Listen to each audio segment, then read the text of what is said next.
తాజా 30 తెలుగు సినిమా అంటే ఒకప్పుడు పైన బాలీవుడ్కు కింద కోలీవుడ్కు కూడా చిన్నచూపు ఉండేది.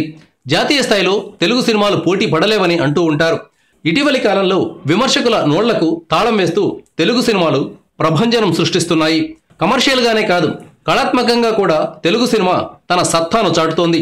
కంచెలాంటి అద్భుతమైన సినిమాను టాలీవుడ్ దేశానికి అందించింది.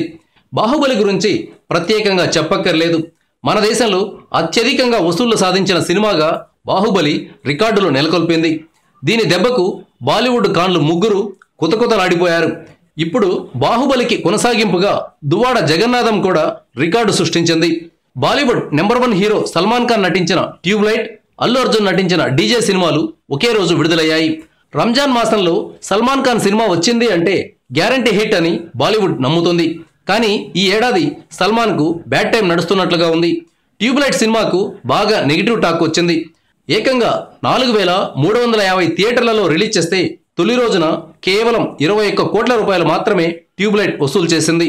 అదే మన బన్నీ సినిమా డీజే మాత్రం ఫస్ట్ డే ఏకంగా 24 కోట్ల రూపాయలు రాబట్టింది. అది కూడా డీజే కేవలం 1200 థియేటర్లలో మాత్రమే విడుదలైంది. ట్యూబ్లైట్తో పోలిస్తే కేవలం 300 థియేటర్లలో మాత్రమే డీజే రిలీజ్ అయింది. వసూళ్ల పరంగా చూస్తే ట్యూబ్లైట్ను డీజే బీట్ చేసింది. అల్లు అర్జున్ సినిమా సల్మాన్ ఖాన్ సినిమాను వెనక్కు నెట్టడం అసాధారణమైన విషయంగా చెప్పుకోవచ్చు. పైగా డీజేకి కూడా డివైడ్ టాక్ వచ్చింది. అయినప్పటికీ ట్యూబ్లైట్ కంటే ఎక్కువ వసూళ్లు రాబట్టడం విశేషం. Thank you viewers.